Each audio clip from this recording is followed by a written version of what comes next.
emisije Pet Friendly nalazi se u veterinarskoj ambulanti Guta na Senjaku i razgovaramo o čistoj vodi. Zbog toga pitamo našeg doktora koja je uloga vode u organizmu i koliko je čista voda važna za zdravlje naših kućnih ljubimaca. Pozdrav za vaše gledalce i moram da kažem i na prvo mesto da istaknem da je uloga vode u organizmu svih naših kućnih ljubimaca velika.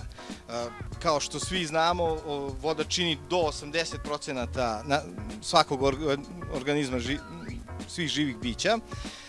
Kod mladih jedinki to ide i do 85%. Uloga se pre svega ogleda u održavanju normalne cirkulacije, u detoksikaciji organizma, u rastvaranju određenih mineralnih materija koje su potrebne za normalno funkcionisanje organizma. Kako prepoznati prve znakove dehidracije kod kućnih ljubimaca? Pa ovako, ono što se mi najčešće klinički srećemo sa životinjama koje pokazuju jasne znakove dehidracije. Na prvom mestu, to i vlasnici su već naučili da primete, to je gubitak elastičnosti kože, odnosno gubitak tog turgora. Kada se napravi kožni nabor, koža treba, ili kada se koža uštine, da tako prostije kažemo, koža treba da se istog trenutka vrati, kada se pusti taj kožni nabor, treba da se vrati u normalan položaj. Ukoliko zadrži taj neki nabrani oblik, mi govorimo o dehidraciji. U zavisnosti od vremena koje je potreban koži da se vrati u prvobitan oblik, mi govorimo i o stepenu dehidracije. I to je jedan od prvih znakova koji je svima jasno uočljiv. Pored tog znaka još mogu da se vide suva usta, upale oči, kod nekih težih oblika dehidracije dolazi do pojave tikova, nesvestice i zanošenja. I to su takozvani klinički simptomi, odnosno ono što mi možemo da vidimo. Međutim, u veterinarskoj medicini postoji dehidracija koja se ne vidi i ne može jasno da se uoči i ona je zadužena za jedan širok spektar patologije koji se sreće i koji je posledica hroničnih promena u organizmu koji nastaju kao nedostatak vode, odnosno dehidracije. Naše gledalce sigurno interesuje šta treba da učinimo kada primetimo čak i te prve znake dehidracije.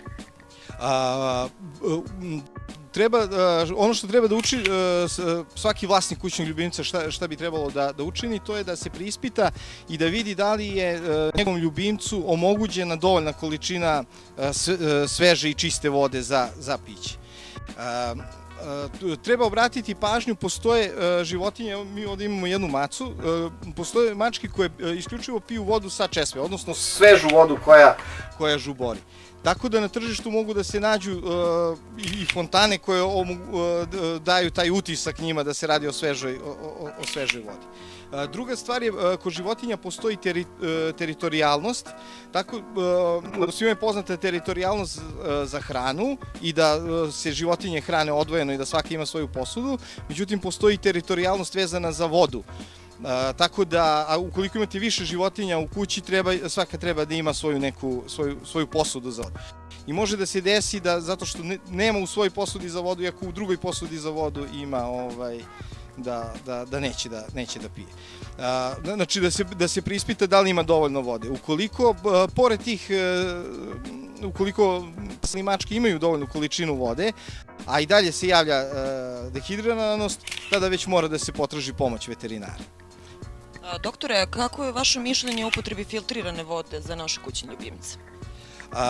Pa, svakako bolje upotrebljavati filtriranu vodu ili flaširanu vodu nego upotrebljavati sirovu vodu iz našeg vodovoda. Međutim, moje mišljenje je da u našoj populaciji ni mi sami kao ljudi ne vodimo dovoljno računa o unošenju dovoljne količine vode u organizam. Tako da je pre svega treba voditi računa o samom unošenju vode, ako može da obezbedi i filtriranu vodu, to je još jedan plus u zdravlju naših ljubimaca i samih nas. Doktore, hvala vam puno na ovom razgovoru. Eto, dragi gledalci, čuli ste korisne savete zašto je upotreba filtrirane, odnosno čiste vode veoma bitna za zdravlje naših kućnih ljubimaca.